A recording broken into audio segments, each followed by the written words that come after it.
Hello friends, छेल्ले lecture में आपणे जैविक अणुओ यूनिट चालू कर्युं हतुं तो एने आगळ वधारीशुं। 60 लेक्चर सुधी आपणे कवर कर्युं छे, बराबर छे। त्यार पछी हवे आगळ जोईशुं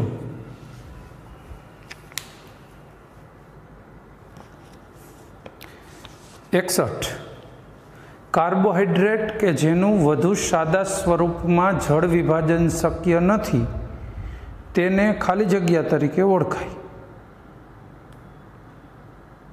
मोनोसेकेराइड, कारण के डायसेकेराइड होय जल विभाजन करो तो 2 मोनोसेकेराइड बने, पॉलीसेकेराइड होय तो अनेक मोनोसेकेराइड बने, ट्रायसेकेराइड होय तो 3 मोनोसेकेराइड बने। पण मोनोसेकेराइड एवो छे के एनुं जल विभाजन करो तो जे मळे ई सेकेराइड न होय, मतलब एनुं जल विभाजन थतुं नथी एम कहेवाय। बराबर थाय खरुं पण थया पछी ई सेकेराइड रहे ज नहीं, सादा अणुओमां विभाजित थई जाय। त्यार पछी 62 એટલે આનો જવાબ બી, બરાબર, મોનોસેકેરાઇડ। પછી 62 જો મોનોસેકેરાઇડ આલ્ડીહાઇડ સમૂહ ધરાવતો હોય તો તે ખાલી જગ્યા તરીકે ઓળખાય છે। આલ્ડીહાઇડ ધરાવે તો આલ્ડોઝ, कीटोन धरावतो होय तो कीटोज,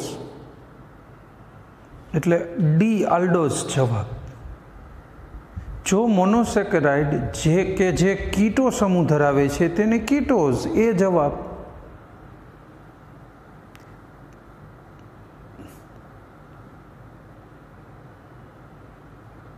पछी 64 नीचे पैकी कया कार्बोहाइड्रेटनु जलीय द्रावण आयोडीन साथे घाटा वादળી रंगना अवक्षेप आपे छे? घाटा वादળી रंगना अवक्षेप स्टार्च आपे। आगळ प्रश्न में आव्युं हतुं, मैं तमने कीधुं हतुं कि आपणे रेडॉक्स चेप्टर में आवतुं हतुं स्टार्च अने आयोडीन भेगा थाय ने एटले घाटो वादળી रंग आपे। पछी 65 64 नो जवाब डी स्टार्च। खाली जग्या कार्बोहाइड्रेट डायसेकेराइड छे।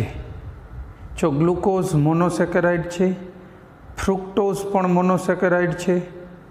पछी रेफिनोज, हो रेकिनोज नहीं, रेफी करी नाखजो, माइनोर एवो कोई शाब्दिक फेरफार होय तो जरा करी देवो। रेफिनोज अने माल्टोज, तो रेफिनोज ट्रायसेकेराइड छे, माल्टोज एक ज डायसेकेराइड छे, डी जवाब। पछी 66 खाली जग्या प्रकाशीय रीते सक्रिय छे।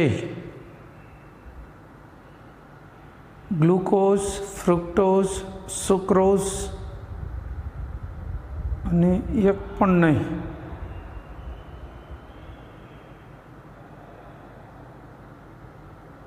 त्रणेय सक्रिय छे तो असक्रिय पूछવું જોઈએ ને। ओके चलो डी जवाब। आपेल तमाम करी नाखजो, एक पण नहीं नो चाले, ई मिस्टेक छे। एक पण नहीं नो होय, आपेला तमाम, कारण के ग्लूकोज, फ्रुक्टोज ने सुक्रोज त्रणेयनी अंदर किराल कार्बन आवेला छे। जेमां किराल कार्बन आवेला होय ने એટલે ई प्रकाशीय रीते सक्रिय ज होय। त्रण सक्रिय छे, ल्यो ने आपेल तमाम। पछी नीचे पैकी कई रिड्यूसिंग शर्करा छे?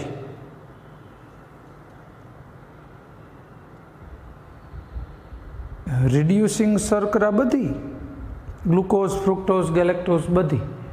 आपणे जे भणी छीए एमां सुक्रोज एक ज नॉन रिड्यूसिंग शर्करा भणीए छीए, सुक्रोज, कारण के एमां एनोमेरिक आल्डिहाइड, जे एनोमेरिक कार्बन छे ने एना OH मुक्त नथी होता एटले ई नॉन रिड्यूसिंग छे। पण टूंकमां सुक्रोज एक ज नॉन रिड्यूसिंग छे जे फेलिंगना द्रावणनुं रिडक्शन करती नथी, જ્યારે अन्य तमाम शर्कराओ रिड्यूसिंग शर्कराओ ज छे। बराबर छे, तो जवाब आवशे आपेला नीचे पैकी कई रिड्यूसिंग शर्करा छे? तो जवाब शुं कीधो? ग्लूकोज, फ्रुक्टोज, गैलेक्टोज ने आपेल तमाम, तो बधी, कारण के आपणे सुक्रोज एक ज भण्या के जे रिड्यूसिंग शर्करा ना होय। बराबर सुक्रोज होय तो લે પણ એ નથી એટલે આપેલ તમામ। પછી હાઇડ્રોજન અને કાર્બન ધરાવતા મોટા ભાગના ખાદ્ય પદાર્થોનું ઓક્સિડેશન કરતાં મળતી નીપજ, ખાદ્ય પદાર્થોનું ઓક્સિડેશન થાય ને એટલે છેલ્લે અંતે પાણી અને CO2 બને. કોઈ પણ ખાદ્ય પદાર્થ નહીં, અખાદ્ય હોય ને તો પણ કાર્બનિકમાં એક સિરીઝ છે. આલ્કોહોલ હોય ને એનું તમે ઓક્સિડેશન કરો ને એટલે આલ્ડીહાઇડ અથવા કીટોન બને. એનું ઓક્સિડેશન કરો ને એટલે COOH વાળા કાર્બોક્સિલિક એસિડવાળા સંયોજન બને. એનું વધારે ઓક્સિડેશન કરો ને તો પર એસિડ બને, COOH. COOH હતું ને કાર્બોક્સિલિકમાં, OOH, એને પર એસિડ કહેવાય. હજી એનું વધારે ઓક્સિડેશન કરો એટલે CO2 ને પાણી. એટલે કોઈ પણ ખાદ્ય હોય કે અખાદ્ય, તમામ કાર્બનિક પદાર્થોનું સંપૂર્ણ ઓક્સિડેશન CO2 અને પાણી આપે. સી જવાબ.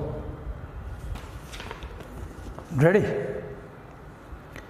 ઓસેઝોનની બનાવટમાં ગ્લુકોઝના માત્ર 2 કાર્બન ભાગ લે છે. જેનું કારણ શું? ઓસેઝોનની બનાવટમાં શું કામ ગ્લુકોઝના 2 જ કાર્બન ભાગ લે? ઓક્સિડેશન. કારણ કે ગ્લુકોઝમાં ઉપરથી બીજા કાર્બન ઉપર આલ્ડીહાઇડિક ગ્રુપ હોય. જો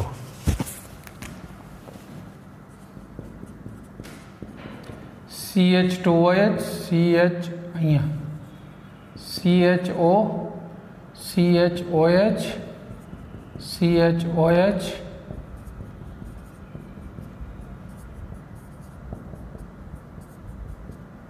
ત્રણ ને 2, 5 ને 1, 6. જ્યારે ફિનાઇલ હાઇડ્રોજન સાથે પ્રક્રિયા કરો તો પહેલાં અહીંયા પ્રક્રિયા થાય, બરાબર? અહીંયા ફિનાઇલ હાઇડ્રોજન જોડાઈ જાય. બીજા અણુની પ્રક્રિયા કરો તો આ બીજા કાર્બન ઉપર થાય છે, એનું ઓક્સિડેશન થાય. આમાંથી C ડબલ બોન્ડ O બને. આ ઓક્સિડેશન થઈ ગયું ને એટલે પછી અહીંયા જ થઈ જાય છે ત્રીજા અણુની પ્રક્રિયા. ત્રીજા અણુની જ્યારે પ્રક્રિયા થાય ફિનાઇલ હાઇડ્રોજનના, ત્યારે જ ઓસેઝોન બને. મેં આગળના આપણા લેક્ચરમાં ઓસેઝોન બનાવી દીધો હશે, જોઈ જજો. પહેલાં અહીંયા જોડાઈ જાય, પછી અહીંયા કીટોન બની જાય, પછી અહીંયા જોડાય. એટલે પહેલાં ઓક્સિડેશન થાય છે ને એટલે અહીંયા જોડાયને ઓસેઝોન બને છે. નહીંતર બીજે ક્યાંક જોડાત તો પછી એનું નામ બીજું હોત ને. ઓસેઝોન એટલે બન્યો બીજા કાર્બન ઉપર ઓક્સિડેશન થયું, કીટોનિક ગ્રુપ આવ્યું તો પછી અહીંયા જોડાઈ જાય.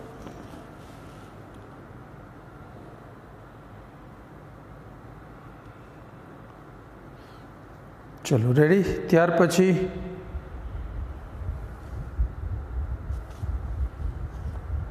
એટલે આનો જવાબ આવશે ઓક્સિડેશન. કિલેશન ચક્રીયકરણ માટે તો શું આવે? એની ગ્લુકોપાયરેનોઝ ને ફ્યુરેનોઝ કઈ છે ને એનું કારણ ચક્રીયકરણ છે. પછી ગ્લુકોઝનું રિડક્શન ક્યાં આવે? આલ્ડીહાઇડનું આલ્કોહોલમાં રિડક્શન થતું હોય તો, પણ એવું તો આમાં ઓસેઝોનમાં રિડક્શન થાય જ નહીં, જળ વિભાજન પણ ના થાય. 70 ખાલી જગ્યા પ્રકારના દ્રાવકમાં ગ્લુકોઝ મ્યુટા રોટેશન દર્શાવે છે. મ્યુટા રોટેશન કોને કહીશું?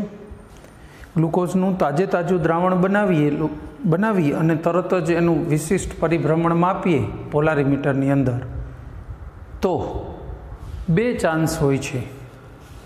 આઈધર પરિભ્રમણ સ્થાયી જ બને, મતલબ જે મળે થોડી વાર પછી માપો તો એ જ મળે, અથવા બીજો ચાન્સ શું છે કે પરિભ્રમણ એકવાર અલગ મળે, થોડી વાર પછી વળી બદલે. ગ્લુકોઝની અંદર આવું થાય છે. જે આ પરિભ્રમણ બદલે છે ને,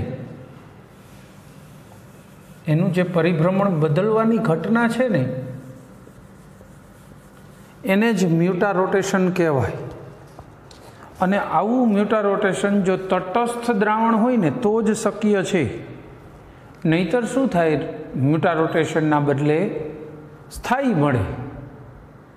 તમે દાખલા તરીકે કોઈ એસિડિક, બેઝિક એવું કોઈ પણ દ્રાવણ પસંદ કર્યું તો શું થવાનું? એકદમ સ્થાયી પરિભ્રમણ મળી જશે કોઈ એક. મ્યુટા રોટેશનની ઘટના જોવા મળતી જ નથી. તટસ્થ દ્રાવણ હોય તો જ મ્યુટા રોટેશન દેખાડે. એટલે સી જવાબ. તમે પાણીમાં ઓગાળો અને મ્યુટા રોટેશન માપો તો જોવા મળે, પણ તમે એસિડની અંદર ઓગાળ્યો હોય તો કાં એ પ્યોર આલ્ફા બની જાય. એસિટિક એસિડમાં તમે ઓગાળો ને તો એ પ્યોર આલ્ફા બની જાય, એટલે આલ્ફાનું જ રોટેશન બતાવે, પછી મ્યુટા રોટેશન થાય જ નહીં. પિરિડિનમાં ઓગાળ્યો હોય બેઝમાં તો બીટા જ બતાવે, એવું થાય. કોઈ એક જ સ્વરૂપ સ્થાયી બની જાય. પછી 71 ગ્લુકોઝ ખાલી જગ્યા ધરાવે છે. 1 CHO, 5 OH, 1 પ્રાથમિક આલ્કોહોલ છેલ્લા કાર્બન ઉપર અને વચ્ચે 4 દ્વિતીયક આલ્કોહોલ, એટલે આ બધું ધરાવે. જવાબ આવશે ઈ, આપેલા તમામ. કેટલાક બાળકોની જો મુશ્કેલી અનુભવતા હોય તો જો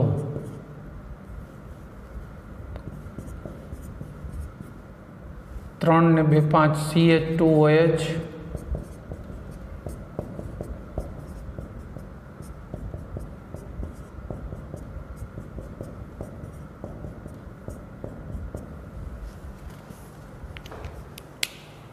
હવે જો 1 CHO છે, 5 OH, 1 2 3 4 ને 5 OH, 1 પ્રાથમિક આલ્કોહોલ, આ પ્રાથમિક આલ્કોહોલ કહેવાય, અને 1 2 3 ને 4 દ્વિતીયક, ચારેય વસ્તુ ધરાવે છે, એટલે જવાબ આવશે ઈ, આપેલા તમામ.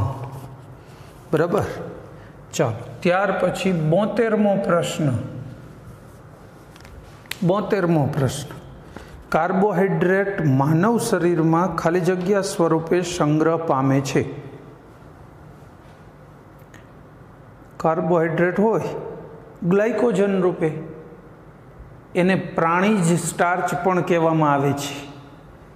પ્રાણીજ સ્ટાર્ચ. કાર્બોહાઈડ્રેટ વધી જાય, ગ્લુકોઝ વધી જાય તો ગ્લાયકોજન બની જાય, તો ગ્લાયકોજન જવાબ આવશે. પછી 73 નીચે પૈકી ડાયસેકેરાઇડનું કયું ઉદાહરણ એવું છે કે જે મોનોમરના 2 એક સરખા એકમોથી બનેલું હોય? જેના મોનોમર 2 કેવા રહેવા જોઈએ? એક જ સરખા. એવું કહી શકશો કયું છે? માલ્ટોઝ. શું કામ? જો સુક્રોઝમાંથી કયા 2 મોનોમર મળે? ગ્લુકોઝ અને ફ્રુક્ટોઝ. માલ્ટોઝમાંથી બંને ગ્લુકોઝ મળે, અને લેક્ટોઝમાંથી ગ્લુકોઝ અને ગેલેક્ટોઝ મળે. તો જવાબ શું રહેશે? માલ્ટોઝ. માલ્ટોઝના જળ વિભાજનથી બંને ગ્લુકોઝ મળે, આલ્ફા ડી ગ્લુકોઝ બંને, એટલે બી જવાબ સેકન્ડ. ત્યાર પછી વાત કરીશું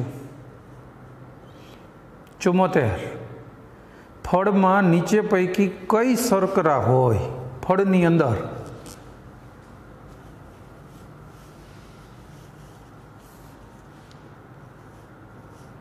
ફ્રુક્ટોઝ હોય. ફ્રુક્ટોઝ.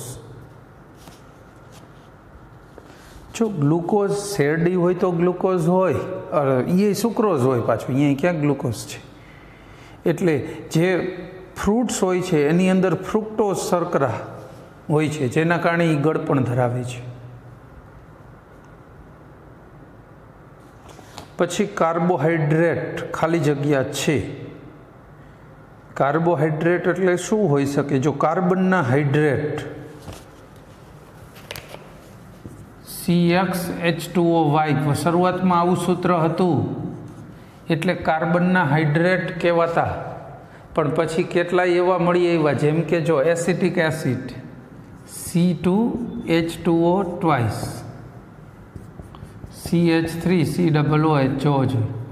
સૂત્ર બંધ બેસે છે, 2 carbon 4 hydrogen 2 oxygen. Formaldehyde HCHO એટલે CH2O થઈ ગયું ને. તો આ બધા કાર્બનના હાઇડ્રેટ છે પણ કાર્બોહાઈડ્રેટ નથી, એટલે કાર્બનના હાઇડ્રેટ શબ્દ છે ને એ રદ થઈ ગયો. હવે આપણે એને કાર્બનના હાઇડ્રેટ છે માટે કાર્બોહાઈડ્રેટ ન કહી શકાય. પોલીહાઇડ્રોક્સી આલ્ડીહાઇડ અથવા કીટોન હોઈ શકે, આ વાત સાચી છે બી. છતાં હજુ આગળ પહેલાં વાંચી લેવાનું, કદાચ આગળનું ઓપ્શન એનાથી નહીં વધુ નજીક રહેતું હોઈ શકે. પોલીહાઇડ્રોક્સી એસિડ સંયોજનો, ના એસિડ તો ના જ હોય, અને એક પણ નહીં, તો સી જવાબ બી.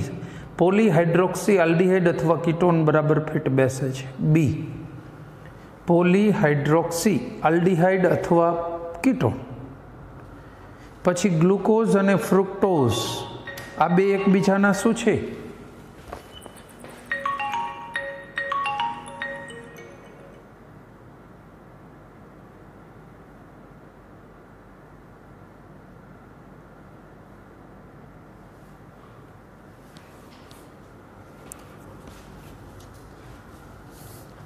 ગ્લુકોઝ અને ફ્રુક્ટોઝ એકબીજાના શું છે કહી શકો? સમઘટકો છે. આ ગ્લુકોઝ થયો, ફ્રુક્ટોઝ લખો.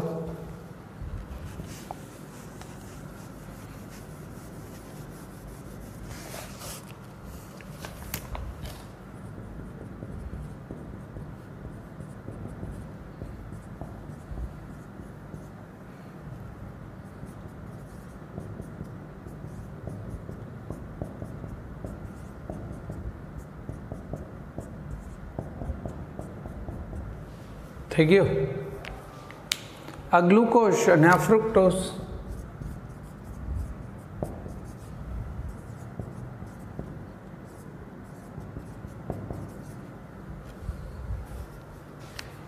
તો આ બંને એકબીજાના શું છે?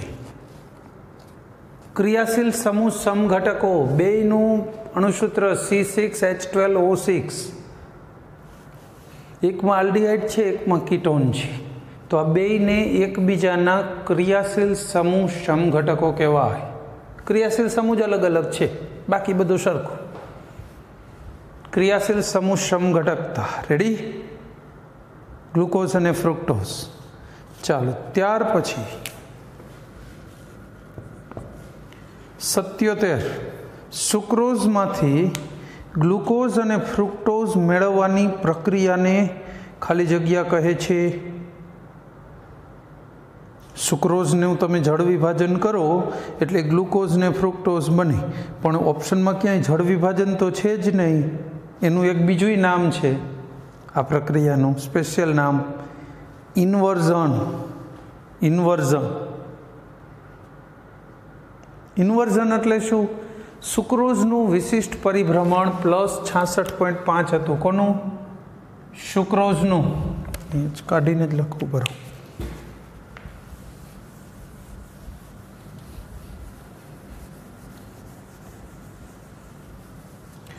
સુક્રોઝનું વિશિષ્ટ પરિભ્રમણ આનું છે ને ઇન્વર્ઝન કરવાથી ગ્લુકોઝ અને ફ્રુક્ટોઝ મળે. આ બેયનું મિશ્રણ હોય. આનું વિશિષ્ટ પરિભ્રમણ -20 ડિગ્રી, આનું +66.5 ડિગ્રી. આનું પ્લસ છે ને આનું માઇનસ છે.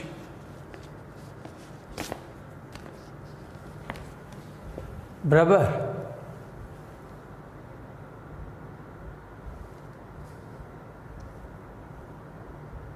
આનું પરિભ્રમણ ઉલટાઈ ગયું ને, પ્લસમાંથી માઇનસ થયું, એટલે આ ઘટનાને ઇન્વર્ઝન કહેવાય. એટલે પ્રક્રિયાને પણ એ જ નામ આપવામાં આવ્યું છે. સી જવાબ, ઇન્વર્ઝન. પછી સ્ટાર્ચ ખાલી જગ્યા નો પોલિમર છે. સ્ટાર્ચ છે એ કોનો પોલિમર છે? ગ્લુકોઝ. સ્ટાર્ચનું જળ વિભાજન કરો એટલે બધા ગ્લુકોઝ જ મળે. પહેલાં માલ્ટોઝ બની જાય ને પછી માલ્ટોઝમાંથી બધા ગ્લુકોઝ. એ જવાબ. પછી કાર્બોહાઈડ્રેટ વર્ગમાં સમાવેશ કરવા માટે સંયોજન ફરજિયાત શું ધરાવતું? કેટલા કાર્બન હોય? 2 કાર્બન હોય તો કાર્બોહાઈડ્રેટ બની શકે ખરા? 3, 4, 6 મિનિમમ કેટલા જોઈએ? 3 કાર્બન મિનિમમ હોવા જોઈએ. એટલે નાનામાં નાનો કાર્બોહાઈડ્રેટ હોય ને તો આ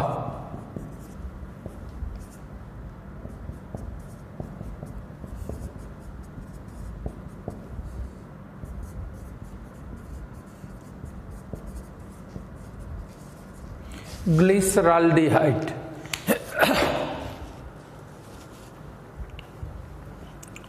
આ એવો નાનામાં નાનો કાર્બોહાઈડ્રેટ છે કે આનાથી ઓછા કાર્બનવાળા કાર્બોહાઈડ્રેટ સંભવી શકતા જ નથી. એ કાર્બોહાઈડ્રેટની વ્યાખ્યામાં આવે જ નહીં. મિનિમમ આટલું હોવું જોઈએ. ચાલો પછી બી જવાબ 3 કાર્બન. લેક્ટોઝનું જળ વિભાજન કરતા લેક્ટોઝ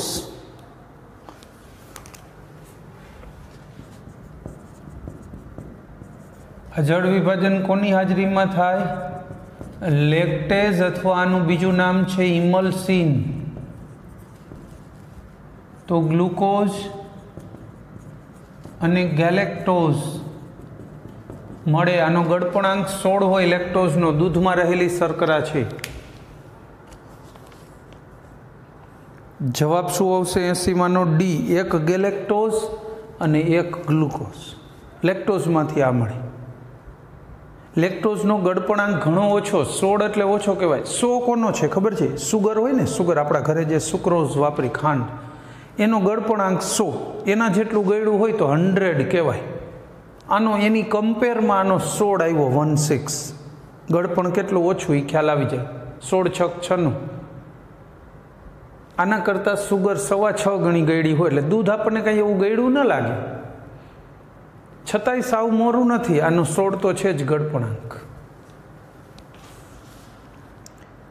ચલો આગળ જુઓ. નીચે પૈકી કઈ શર્કરા નોન રિડ્યુસિંગ છે? જેનો છે સમજી લેવાનું. કઈ નોન રિડ્યુસિંગ છે? શેરડીની ખાંડ, સુક્રોઝ. સુક્રોઝ છે એ નોન રિડ્યુસિંગ છે, ફેલિંગ દ્રાવણનું રિડક્શન કરતી નથી. બરાબર, એટલે એ નોન રિડ્યુસિંગ શર્કરા છે. ત્યાર પછી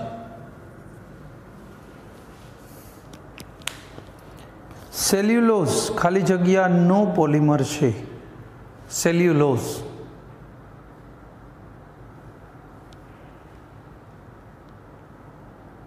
ડી ગ્લુકોઝ. જો એલનો નથી, છે તો ડી જ, પણ આલ્ફા નહીં, બીટા છે. Beta D glucose. સેલ્યુલોઝ કોનો પોલિમર છે? બીટા ડી ગ્લુકોઝનો પોલિમર છે. 1,4 લિંકેજ થાય છે. બરાબર, એટલે સેલ્યુલોઝ છે એ ડી ગ્લુકોઝનો પોલિમર છે.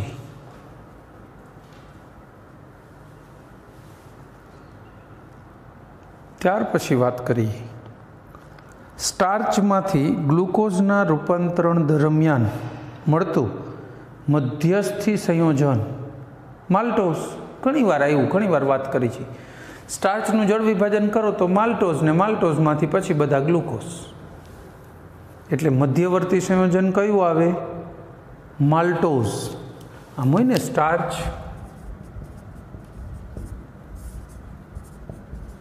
ડાયાટેઝ એટલે માલ્ટોઝ બની, અને માલ્ટેઝ એ કામ ચાલુ કરે એટલે ગ્લુકોઝ બની.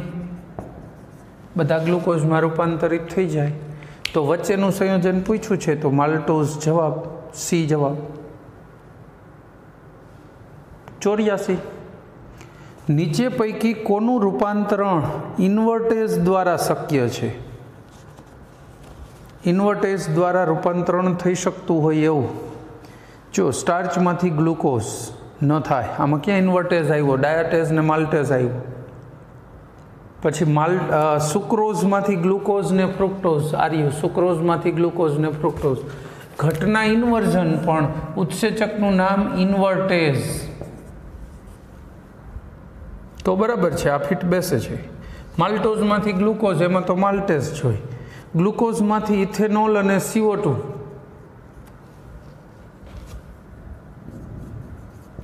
ગ્લુકોઝ, આમાંથી ઇથેનોલ અને CO2. ઈસ્ટ નાખી તો બને ને. એક ઇન્વર્ટેઝ અને બીજો કયો? ઈસ્ટ ઉમેરીએ તો ઈસ્ટનો ઝાઇમેઝ ઉત્સેચક હોય ને.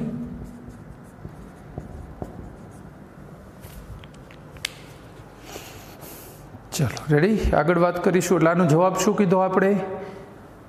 સુક્રોઝમાંથી ગ્લુકોઝ અને ફ્રુક્ટોઝ બને ત્યારે ઇન્વર્ટેઝ કામ લાગે. બી જવાબ. ત્યાર પછી 85. ચલો 85માં નીચે પૈકી કયું પેન્ટોઝ સંયોજન પ્રકાશીય રીતે સક્રિય છે.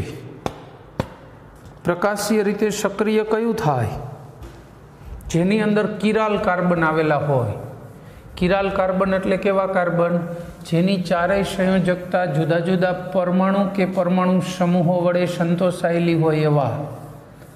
તો એવા કિરાલ કોણ છે? આમાંથી આપ્યા એમાંથી છે જો બધાય ત્રણે ત્રણમાં વચ્ચેના કાર્બન કિરાલ જ છે. ઉપર નીચેનો બાદ કરો એટલે વચ્ચેના બધા જ કાર્બન ત્રણ કાર્બન ત્રણેયમાં કિરાલ છે. એટલે ત્રણે ત્રણ પ્રકાશીય રીતે સક્રિયતા દર્શાવે. બરાબર, એવું કહી જ નહીં શકીએ કે આ દર્શાવશે ના નહીં, ત્રણેય દર્શાવશે. એ જવાબ આપેલ બધા. 86 આલ્ફા ડી ગ્લુકોઝ અને બીટા ડી ગ્લુકોઝ બંને એકબીજાથી અલગ પડે છે. આ બાબત નીચે પૈકી કોની સાથે સંબંધિત છે? આલ્ફા ડી ગ્લુકોઝ અને બીટા ડી કઈ બાબતમાં અલગ પડ્યા? હેમી એસિટાલ રિંગનું કદ. ના, એવું કંઈ આવતું નથી આમાં. પછી OHની સંખ્યા, ના, એ સરખી હોય છે. સંરચના, વિન્યાસ અલગ પડ્યો. ઉપરના કાર્બનનો વિન્યાસ, H ને OHની દિશા ફરી ગઈ. સી જવાબ. અને કન્ફર્મર તો આમાં આવે જ નહીં. કન્ફર્મર તો ક્યાં આવે? સંરૂપીય સમઘટકો. કન્ફર્મર દિશા ન બદલે પરમાણુઓની, અણુમાં જ ફેરફાર થતો હોય. જેમ કે કન્ફર્મર સ્ટેગર્ડ ને ઇક્લિપ્સ ઇથેન આવતું હતું. સ્ટેગર્ડ ઇથેન અને ઇક્લિપ્સ ઇથેન 11મા ધોરણમાં, એને કન્ફર્મર કહેવાય.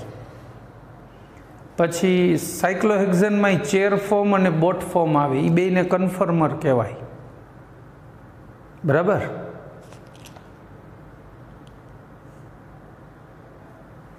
ટૂંકમાં પરમાણુઓની અવકાશમાં પોઝિશનની સાથે એના ખૂણાઓ પણ બદલે તો કન્ફર્મર છે.